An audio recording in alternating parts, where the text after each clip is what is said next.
যদি বাঁচতে চান, যদি বাঁচতে চান, যদি বাঁচতে চান, পরের চিন্তা করবেন না। ওই দল, ওই মত, ওই ব্যক্তি, ওই হুজুর অমুক খারাপ তমুক খারাপ, এই চিন্তা ব্রেনে আনবেন না। এগুলো আমরা করব, আমরা আপনাদের দিয়ে করাই আমাদের দল ভারী করার জন্য। আপনার চিন্তা হবে আপনার কবর। কথা কি বুঝতে পেরেছেন? খুব ভালো করে বুঝুন। আমার জীবনে আল্লাহ তাআলা অনেক নিয়ামত দিয়েছেন, অনেক। এই নিয়ামতের কোনো শুকরিয়া করতে পারিনি।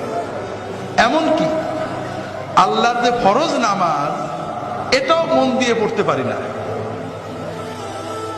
4 রাকাত নামাজ পড়তে কম্পিউটার স্পিডে পড়ি, 4 মিনিটও লাগে না।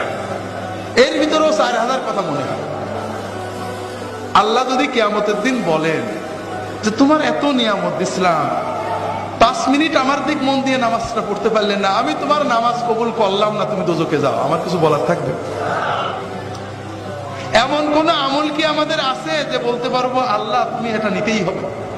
আমার দাড়ি, আমার টুপি, আমার নামাজ, আমার রোজা, আমার হজ, আমার যাকাত, আমরা কি কনফার্ম যে এটা আল্লাহ কবুল করবে? আমার না হলে আপনারা তো কনফার্ম নাকি? তো এই যদি আমাদের অবস্থা হয়, তাহলে কোন সাহসে আমরা অন্য মুসলমানের চিন্তা করি?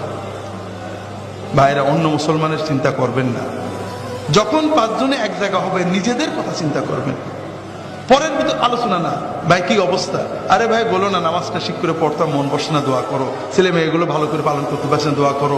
নিজেদের ঈমান আমল নিয়ে চিন্তা করবেন, পরের না। ভাইরা, আমরা পরের আলোচনা কেন করি?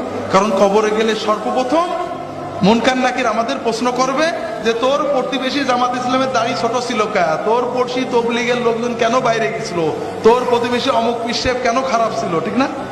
এই প্রশ্ন করবে। হাজরিন, নিজের কবরের চিন্তা করেন, নিজের হাসরের চিন্তা করেন। নিজে যতটুক করতে পেরেছি, যদি মনে করেন ভালো আমল করছি, তাহলে আল্লাহর কাছে দোয়া করেন। যদি দেখেন গুনাহ হয়ে গেছে, আল্লাহর কাছে দোয়া করেন, আল্লাহ আমার সামান্য আমল কবুল করো, গুনাহগুলো মাফ করো। আর তোমার নবীর উম্মত যত আছে, অমুক ভাই তমুক ভাই তমুক ভাই ভুলের ভিতরে আছে, আল্লাহ তাদেরকে হেদায়েত করে ভালো পথ দাও, তাদেরকেও মাফ করো। এইভাবে দোয়া করলে আমাদের লস আছে ভাই? লাভ আছে, অনেক লাভ আছে ভাই। তবে আমরা তো জানি আল্লাহর জান্নাতে জায়গা তো কম, ঠিক না? যদি ফুরফুরার মুরিদরা সব ঢুকে যায়, তাহলে তো আর তবলিগেরা চান্স পাবে না, ঠিক না? যদি জামাত ইসলামরা জান্নাতে যায়, চরমুনে আলেতে তো জায়গা হবে না, কম পড়ে যাবে, ঠিক না? হাজরিন, আল্লাহর জান্নাত অনেক বড়। ওয়াসারিউ ইলা মাগফিরাতিন মির রাব্বিকুম ওয়া জান্নাতিন আরদুহাস সামাওয়াতু ওয়াল আরদু উইদ্দাত লিল মুত্তাকিন। তোমরা দৌড়াও, দৌড়াতে থাকো, দ্রুত এগো সেই জান্নাতের প্রতি, যে জান্নাত আসমান জমিনের চেয়েও বড়, যে জান্নাতকে আল্লাহ তাআলা মুত্তাকিদের জন্য বানিয়ে রেখেছেন।